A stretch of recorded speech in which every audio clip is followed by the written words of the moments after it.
அது ஒரு நடுநிசி நேரம். அன்று முழுக்க உழைத்து களைத்த அந்த பெருநகரம் அமைதியின் உருவமாக உறங்கிக் கொண்டிருந்தது. அந்த அமைதியை கிழிக்கும் வகையில் திடீரென நுழைந்த வாகனங்கள் மாநகரின் முக்கிய பகுதி ஒன்றில் இருக்கும் ஒரு குறிப்பிட்ட வீட்டை சுற்றி வளைத்து நின்றன. அத்தனையும் அரசு வாகனங்கள். அதிலிருந்து வெளிப்பட்டவர்கள் அத்தனை பேரும் காக்கிச் சட்டைகள். காவல்துறை அந்த வீட்டை சுற்றி வளைத்திருந்தது. வாகனத்தில் இருந்து இறங்கிய வேகத்தில் அந்த வீட்டிற்குள் நுழைந்த அதிகாரிகள் வீட்டு காவலாளியை அதட்டலான குரலில் அழைத்து கதவை திறக்கச் சொல்லி உத்தரவிட்டனர். காக்கிச் சட்டைகளின் கராரான உத்தரவால் கதிகலங்கி போனார் அந்த காவலாளி. காரணம், அப்படி ஒரு அதிகார தோரணையுடன் அதற்கு முன்பு யாரும் அவருக்கு உத்தரவிட்டதில்லை. என்றாலும் உத்தரவிட்டது காவல்துறை அதிகாரி என்பதால் என்ன செய்வதென்று தெரியாமல் தவித்துப் போய் நிற்க விருட்டென பூட்டை உடைத்துக் கொண்டு உள்ளே நுழைந்த அதிகாரிகள் காவலாளியையும் வாகன ஓட்டுநரையும் நெட்டி தள்ளிவிட்டு வீட்டிற்குள் நுழைந்தனர். நுழைந்த வேகத்தில் அவர்கள் செய்த முதல் காரியம் அங்கிருந்த தொலைபேசி வயர்களை அறுத்தெறிந்ததுதான். மேசையில் இருந்த தொலைபேசி உள்ளிட்ட பொருட்களை கலைத்தெறிந்த அவர்கள் நேராக வீட்டின் முதல் தளத்திற்கு சென்றனர். அங்கிருந்த மரக்கதவு பூட்டியிருக்கவே கதவை தட்டி திறப்பதற்கு கூட அவகாசம் கொடுக்க விரும்பாமல் தாழ்பாளை நெம்பி உடைத்து திறந்து அங்கிருந்த அறைக்குள் ஆவேசமாக நுழைந்தார்கள் அதிகாரிகள். அந்த அறையில் இருந்தவர் முன்னாள் முதலமைச்சர் கருணாநிதி.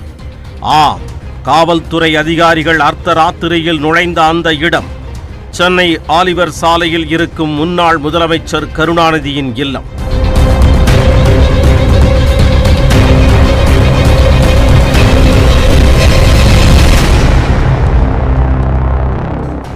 திமுகவின் வரலாற்றிலும் கருணாநிதியின் அரசியல் பயணத்திலும் ஒரு மறக்க முடியாத நள்ளிரவு இருக்கிறது. அது 2001ஆம் ஆண்டு ஜூன் மாதம் 29ஆம் தேதி நள்ளிரவு. அன்றைய தினம் சென்னை ஆலிவர் ரோடு சாலையில் இருக்கும் தனது இல்லத்தில் தங்கியிருந்த முன்னாள் முதலமைச்சர் கருணாநிதி நள்ளிரவு 12 மணி வரை புத்தகம் படித்துக் கொண்டிருந்தார். குறிப்பாக தாகம் என்ற பத்திரிகையை படித்துக் கொண்டிருந்த அவர் அதில் இடம்பெற்ற கனிமொழி எழுதிய கட்டுரை குறித்து தனது மனைவி ராஜாத்தி அம்மாளிடம் விவாதித்துவிட்டு தூங்கப் போனார். நன்றாக தூங்கிக் கொண்டிருந்த கருணாநிதி அவருடைய மனைவி ராஜாத்தி அம்மாளின் அலறல் குரல் கேட்டு பதறி எழுந்தார். அப்போது அவருக்கு எதிரே 4-5 காவல்துறை அதிகாரிகள் நின்றிருந்தனர். அவர்களுக்கு அருகில் ராஜாத்தி அம்மாளும் கனிமொழியும் பயமும் பதற்றமுமாக நின்று கொண்டிருந்தனர். நள்ளிரவில் எதற்காக அதிகாரிகள் வந்திருக்கிறார்கள், ரெய்டா என்று கேட்டார் கருணாநிதி. இல்லை, உங்களை கைது செய்ய வந்திருக்கிறார்கள், அதுவும் வீட்டுக் கதவை உடைத்துக் கொண்டு உள்ளே வந்திருக்கிறார்கள் என்றார் ராஜாத்தி அம்மாள். அப்போதுதான் எந்தெந்த அதிகாரிகள் வந்திருக்கிறார்கள் என்று பார்த்தார் கருணாநிதி. அங்கே சிபிசிஐடி பிரிவு டிஐஜி முகமது அலி, சென்னை மாநகர காவல்துறை துணை ஆணையர் சாரங்கன், உதவி ஆணையர் Murugesan, CBCID DSP Padmanabhan, Christopher Nelson, George என்று முக்கிய காவல்துறை அதிகாரிகள் வந்திருந்தனர். நள்ளிரவு நேரத்தில் கைது செய்கிறீர்கள், வழக்கறிஞரை அழைக்க வேண்டும், மாறனுக்கு தகவல் சொல்ல வேண்டும் என்று அதிகாரிகளிடம் சொன்ன கருணாநிதி தொலைபேசி ரிசீவரை எடுத்து காதில் வைத்தபோதுதான் தொலைபேசி செத்து போயிருந்தது தெரிய வந்தது. அதற்குள் செய்தி கேள்விப்பட்டு கருணாநிதியின் வீட்டிற்கு கலாநிதி மாறனும் காவிரி மாறனும் அவசரகதியில் உள்ளே நுழையவே சுதாரித்துக் கொண்ட அதிகாரிகள் உடனே புறப்படுமாறு கருணாநிதியை நெருங்கினர். அப்போது கலாநிதி, கனிமொழி, காவேரி உள்ளிட்டோர் அதிகாரிகளிடம் விவரங்கள் கேட்டனர். ஆனால் எதையும் அதிகாரிகள் சொல்லவில்லை.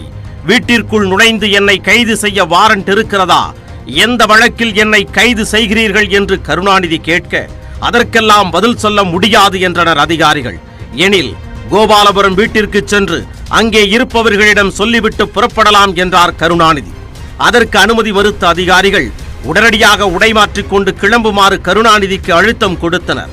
அப்போது கனிமொழி, காவேரி உள்ளிட்டோர் போர்வை கொண்டு மறைத்துக் கொள்ள அந்த மறைவில் இருந்தபடி உடைமாற்றிக் கொண்டார் கருணாநிதி. அதை அவரே பின்னாளில் பதிவு செய்திருக்கிறார். அப்பொழுது அறைக்குள் நுழைந்த மத்திய அமைச்சர் முரசொலி மாறன் அதிகாரிகளிடம் என்ன ஏதென்று விசாரித்தார். முதல் தகவல் அறிக்கை பதிவாகிவிட்டதா, என்ன வழக்கு என்று கேட்டார். ஆனால் அதற்கெல்லாம் உங்களிடம் பதில் சொல்ல வேண்டிய அவசியம் இல்லை என்று சொன்ன அதிகாரிகள் கருணாநிதியை இழுத்து வரும்படி உத்தரவிட்டனர். அதிகாரிகளுடன் கருணாநிதியும் முரசொலி மாறனும் பேசிக் கொண்டிருந்த போது மொபைல் வழியாக வந்த உத்தரவுகளுக்கு தலையசைத்தபடியே கருணாநிதியை விரைந்து தூக்கிச் செல்லுமாறு அதிகாரிகளுக்கு சைகையாலே உத்தரவிட்டார் டிஐஜி முகமது அலி. ஆனால் இப்போது வேண்டாம், காலையில் வந்து அழைத்துச் செல்லுங்கள் என்று அதிகாரிகளிடம் சொன்னார் முரசொலி மாறன். ஆனால் அதை ஏற்காத முகமது அலி உதவி ஆணையர் முருகேசனுக்கு உத்தரவிட அவர் அடுத்த நொடியே முன்னாள் முதலமைச்சர் கருணாநிதியின் பின்பக்கமாக சென்று 2 கைகளையும் பிடித்து தூக்கினார். முருகேசனின் முரட்டுத்தனமான முறுக்கலால் நொறுங்கி போன கருணாநிதி அருகில் இருந்த நாற்காலியில் சரிந்து விழுந்தார். அதை பார்த்து தவித்து போன மாறனும் மற்றவர்களும் கருணாநிதியை தாங்கி பிடிக்க எத்தனித்தனர். அவர்களை எல்லாம் தடுத்து நெட்டி தள்ளிய உதவி ஆணையர் முருகேசன் தனது முழு பலத்தையும் பயன்படுத்தி கருணாநிதியின் கைகளை பின்பக்கத்திலிருந்து பிடித்து அழுத்தி அவரது உடலை இடப்பக்கமும் வலப்பக்கமுமாக திருப்பி தரதரவென இழுத்துக்கொண்டே அந்த அறையிலிருந்து வெளியே வந்தார். அந்த காட்சியை பார்த்து நடுங்கிய தயாநிதி மாறன் கொலை பண்றாங்க என்று அலறினார். அப்போது முரசொலி மாறனுக்கும் முகமது அலிக்கும் இடையே தள்ளுமுள்ளு ஏற்பட்டது.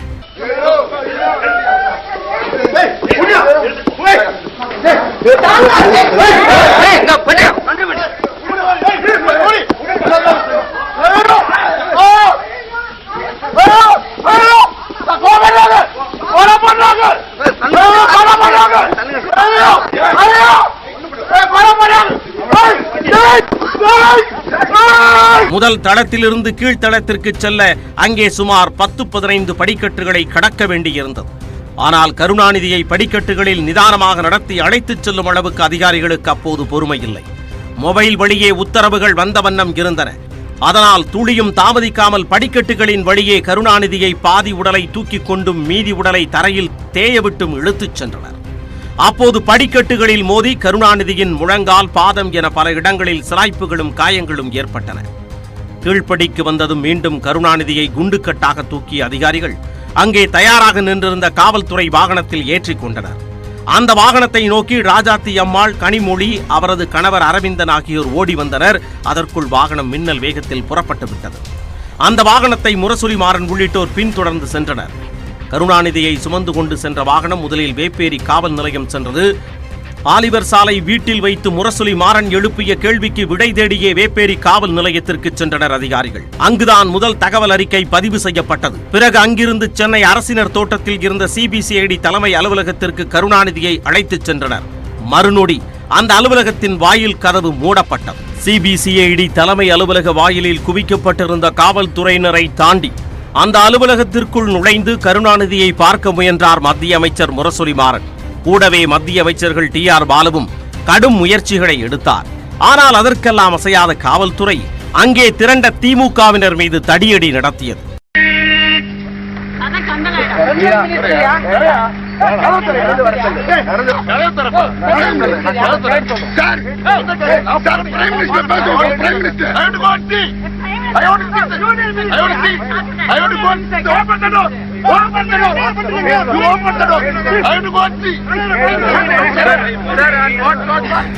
சிபிசிஐடி அலுவலகத்தில் கருணாநிதிக்கு என்ன நடக்கிறது என்று தெரியாமல் திமுக தொண்டர்களும் மற்றவர்களும் தவித்தனர்.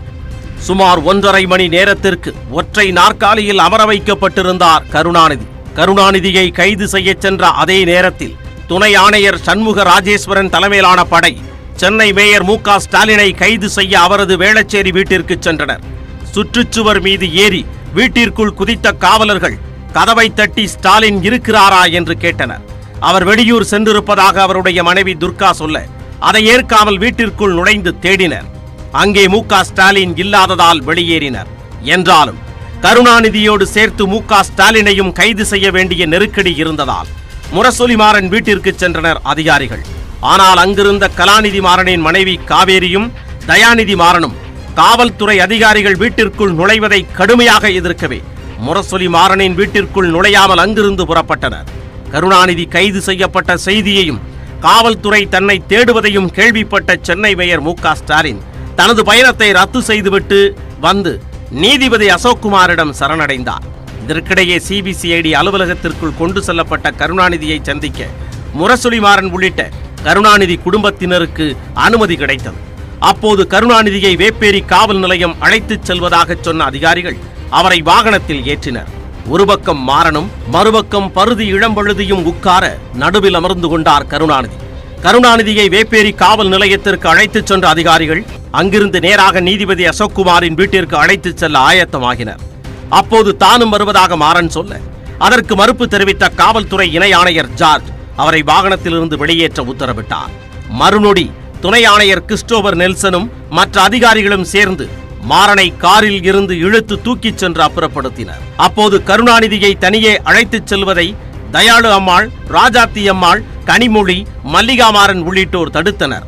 ஆனால் அவர்களது எதிர்ப்பை புறக்கணித்துவிட்டு கருணாநிதியை சென்னை செஷன்ஸ் நீதிமன்ற நீதிபதி அசோக்குமார் வீட்டிற்கு அழைத்துச் சென்றனர். அங்கே கருணாநிதியிடம் நடந்ததை விசாரித்த நீதிபதி அசோக்குமார் களைத்து போயிருந்த கருணாநிதிக்கு ஹார்லிக்ஸ் பானம் வழங்கினார். பிறகு அங்கு வந்த முரசொலிமாறன் காவல்துறை அதிகாரிகள் நடந்து கொண்ட விதத்தை நீதிபதி அசோக்குமாரிடம் விவரித்தார். காவல்துறையினரிடம் வழக்கு விவரங்களை கேட்டறிந்த நீதிபதி அசோக்குமார் அறிக்கை ஒன்றை எழுதிவிட்டு கருணாநிதியை 10 நாட்களுக்கு காவலில் வைக்க உத்தரவிட்டார். அத்தோடு அரசு மருத்துவமனைக்கு அழைத்துச் சென்று பொது மருத்துவரிடம் பரிசோதனை செய்த பிறகே சென்னை மத்திய சிறைக்கு கொண்டு செல்ல வேண்டும் என்று உத்தரவிட்டார்.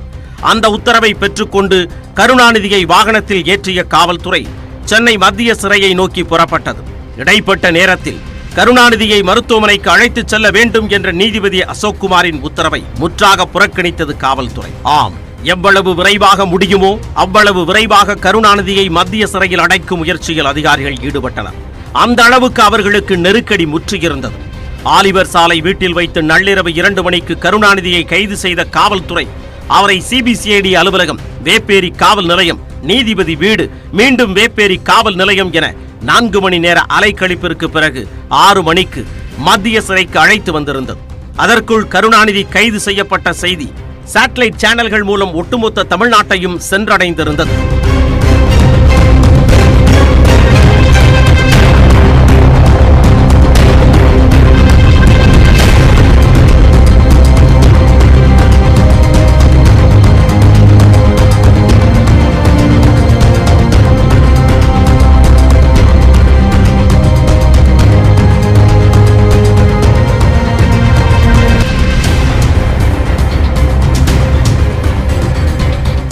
ஆம், கருணாநிதியை கைது செய்ய காவல்துறை ஆலிவர் சாலைக்கு செல்கிறது என்ற தகவல் கிடைத்த நொடியில் தனது தொலைக்காட்சி நிறுவனத்திற்கு தகவல் கொடுத்து விட்டார் கலாநிதி மாறன். மறுநொடி கேமராமேனுடன் வந்த செய்தியாளர் கே சுரேஷ்குமார் ஆலிவர் சாலை வீட்டில் கருணாநிதி கைது செய்யப்பட்ட போது நடந்த பெரும்பாலான சம்பவங்களை பதிவு செய்து விட்டார். அந்த வீடியோ கேசட் காவல்துறையின் கண்களில் சிக்காத வகையில் அதனை திமுக செய்தி தொடர்பாளர் KS ராதாகிருஷ்ணனிடம் ரகசியமாக கொடுத்து விட்டார் கலாநிதி மாறன். அதை வாங்கிக் கொண்டு ஓட்டமும் நடையுமாக அண்ணா அறிவாலயத்தில் இருந்த தொலைக்காட்சி நிலையத்தில் ஒப்படைத்தார் KS ராதாகிருஷ்ணன். அடுத்த சில மணி நேரத்தில் கருணாநிதி கைது செய்யப்பட்ட செய்தி தொலைக்காட்சியில் ஒளிபரப்பானது. சரியாக சொல்ல வேண்டுமென்றால் நள்ளிரவு 2 மணி அளவில் கருணாநிதி கைது செய்யப்பட்ட நிகழ்வு அதிகாலை 5 மணிக்கு தொலைக்காட்சி செய்தியாகவே வெளியிட்டது. அந்த செய்தியை கேட்டு திமுக தொண்டர்களும் பொதுமக்களும் பதறி போயினர். கருணாநிதியை கைது செய்ய வந்த காவல்துறை அதிகாரிகள் முகமது அலி, முருகேசன் உள்ளிட்டோர் நடந்து கொண்ட விதம் தமிழ்நாட்டின் மூலை முடுக்கெல்லாம் சென்று சேர்ந்து கொந்தளிப்பை ஏற்படுத்தியது.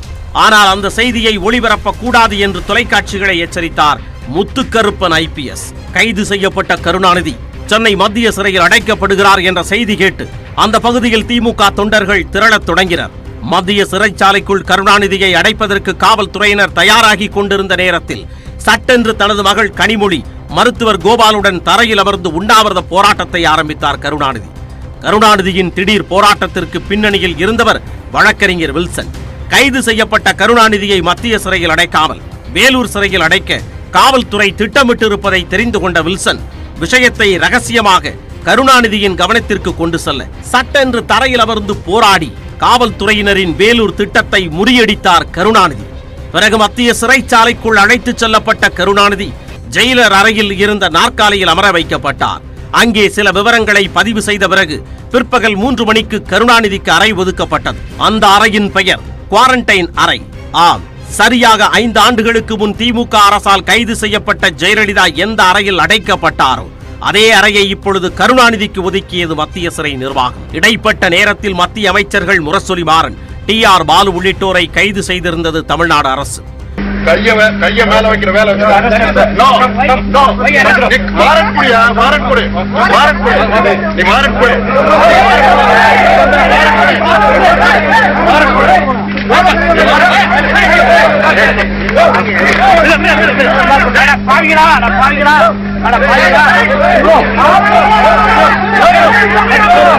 இந்திய அரசியல் வரலாற்றில் மத்திய அமைச்சர்கள் இருவர் மாநில அரசால் கைது செய்யப்பட்டது அதுவே முதன்முறை. உடல்நிலை பாதிப்பு காரணமாக முரசொலிமாறன் மருத்துவமனையில் அனுமதிக்கப்பட்டார். TR பாலு வேலூர் சிறையில் அடைக்கப்பட்டார். கருணாநிதியின் கைதும் மத்திய அமைச்சர்கள் கைதும் தேசிய அளவிலான விவாத பொருளாக மாறின. கருணாநிதி கைதின் போது காவல்துறை நடந்து கொண்ட விதத்தை பிரதமர் வாஜ்பாய், அத்வானி உள்ளிட்டோர் கண்டித்தனர். மத்திய அமைச்சர்கள் ஜார்ஜ் பெர்னாண்டஸ் தலைமையிலான குழு சென்னை மத்திய சிறைக்கு வந்து கருணாநிதியை பார்த்தது. பிறகு முரசொலிமாறன், கருணாநிதியின் துணைவியார் ராஜாத்தி அம்மாள், திமுக பொதுச் செயலாளர் அன்பழகன் ஆகியோரை சந்தித்து நடந்த விவரங்களை எல்லாம் கேட்டறிந்துவிட்டு டெல்லி புறப்பட்டார் மத்திய அமைச்சர் ஜார்ஜ் பெர்னாண்டஸ். உண்மையில் இந்த நள்ளிரவு கைதுக்கு என்ன காரணம்? 2001ஆம் ஆண்டு சட்டமன்ற தேர்தலில் அதிமுக வெற்றி பெற்று ஆட்சிக்கு வந்திருந்தது. மீண்டும் முதலமைச்சரான ஜெயலலிதா சில IAS IPS அதிகாரிகளை மிக முக்கியமான பொறுப்புகளுக்கு நியமித்திருந்தார். தமிழ்நாடு காவல்துறை தலைவர் பதவிக்கு ரவீந்திரநாத் IPS-ஐயும், சென்னை மாநகர காவல்துறை ஆணையராக முத்துக்கிருப்பன் IPS-ஐயும், சென்னை மாநகராட்சி ஆணையராக ஆச்சாரியலுவையும் நியமித்திருந்தார் முதலமைச்சர் ஜெயலலிதா. பதவியேற்ற சில தினங்களிலேயே CBCID IG-யை அணுகிய சென்னை மாநகராட்சி ஆணையர் ஆச்சாரியலு திமுக ஆட்சியில் சென்னையில் மேம்பாலங்கள் கட்டப்பட்டதில் முறைகேடு நடந்திருப்பதாக புகார் கொடுத்தார். அந்த புகாரை வாங்கிய கையோடு வழக்கு பதிவு செய்யப்பட்டது. சென்னை மாநகர மேயர் MK ஸ்டாலின் முதல் குற்றவாளியாகவும், முன்னாள் முதலமைச்சர் கருணாநிதி இரண்டாவது குற்றவாளியாகவும் சேர்க்கப்பட்டார். உடனடியாக கருணாநிதி, ஸ்டாலின், திமுக ஆட்சியில் தலைமைச் செயலாளராக இருந்து ஓய்வு பெற்ற KA நம்பியார் IAS உள்ளிட்டோரை கைது செய்யும் நடவடிக்கைகளை தமிழ்நாடு DGP ரவீந்திரநாத், சென்னை மாநகர காவல் ஆணையர் முத்துக்கருப்பன் IPS, DIG முகமது அலி உள்ளிட்டோர் முடுக்கிவிட்டனர். அதன் பிறகுதான் அந்த நள்ளிரவு கைது நடந்தேறியது. கருணாநிதியை கைது செய்தது அரசியல் பழிவாங்கும் நடவடிக்கை என திமுக மூத்த தலைவர்களும் முன்னணி நிர்வாகிகளும் ஆவேசப்பட்டனர். டெல்லியில் கூடிய தேசிய ஜனநாயக கூட்டணியின் ஆலோசனை கூட்டத்தில் கருணாநிதி கைதின் போது அத்துமீறலில் ஈடுபட்ட தமிழக அரசு மீது நடவடிக்கை எடுக்க வேண்டும் என தீர்மானம் நிறைவேற்றப்பட்டது. தமிழ்நாடு ஆளுநர் பாத்திமா பீவியிடம் அறிக்கை கேட்டது மத்திய அரசு. அதன் நீட்சியாக ஆளுநர் பாத்திமா பீவியை திரும்ப பெற்ற மத்திய அரசு ஆந்திர ஆளுநராக இருந்த C ரங்கராஜனை தமிழ்நாடு ஆளுநராக்கியது. மத்திய அமைச்சர்கள் முரசொலிமாறனையும் TR பாலுவையும் கைது செய்ததற்கு மத்திய அரசிடமிருந்து கடும் எதிர்ப்பு வந்ததை தொடர்ந்து அவர்கள் இருவரையும் விடுவித்தது. அவர்கள் மீதான வழக்குகளும் திரும்ப பெறப்பட்டன. கருணாநிதியின் கைதிற்கு தமிழ்நாடு முழுக்க எதிர்ப்பலை எழுந்தது. பல ஊர்களில் கடையடைப்புகளும் மறியல்களும் நடந்தன. கருணாநிதியின் கைது செய்தியை கேட்டு அதிர்ச்சி அடைந்த கருணாநிதியின் மாமியார் சிவவாக்கியம் அம்மாள் மற்றும் உழவர் உழைப்பாளர் கட்சியின் நிறுவனர் வன்னி அடிகளார் உள்ளிட்ட பலர் மரணமடைந்தனர். 4 நாட்களுக்கு மத்திய சிறையில் அடைக்கப்பட்டிருந்த கருணாநிதியை ஜூலை 4ஆம் தேதி அன்று தமிழ்நாடு அரசு விடுவித்தது. உடனடியாக அண்ணா அறிவாலயத்தில் செய்தியாளர்களை சந்தித்தார் கருணாநிதி. அங்கே தான் கைது செய்யப்பட்ட போது காவல்துறை அதிகாரிகள் நடந்து கொண்ட முறையை விவரித்தார். முக்கியமாக செய்தியாளர்களுக்கு முன்னே தனது சட்டையை அவிழ்த்து உடலில் ஏற்பட்ட காயங்களை காட்டினார் கருணாநிதி. சோகம் கப்பிய சூழலில் கூட கருணாநிதியிடம் இருந்து நகைச்சுவை வெளிப்பட்டது. தன்னை கைது செய்து தூக்கி வந்த காவல்துறை அதிகாரிக்கு முருகேசன் என்று பெயருக்கு பதிலாக முருகேசன் என்றே வைத்திருக்கலாம், அவ்வளவு கடுமையாக தனது கைகளை முறுக்கினார் என்று சொல்லி சிரித்தார் கருணாநிதி. நள்ளிரவு கைதிற்கு பிறகு தனக்கு வழங்கப்பட்டிருந்த மாநில அரசின் பாதுகாப்பை கருணாநிதி திரும்ப கொடுத்து விட்டதால் மத்திய அரசின் Z பிரிவு பாதுகாப்பை கருணாநிதிக்கு வழங்கியது வாஜ்பாய் அரசு. அதன் பிறகு கருப்பு பூனை படை காவலர்கள் புடைசூழவே பொதுவெளியில் வந்தார் கருணாநிதி. இந்த இடத்தில் ஒரு முக்கியமான செய்தி. தமிழ்நாட்டின் முன்னாள் முதலமைச்சர் கருணாநிதி நள்ளிரவில் கைது செய்யப்பட்டு சிறையில் அடைக்கப்பட்ட போது தமிழ்நாடு முதலமைச்சர் ஜெயலலிதா தனது தோழி சசிகலாவுடன் கேரள மாநிலம் குருவாயூர் கோவிலுக்கு சாமி கும்பிடச் சென்றிருந்தார்.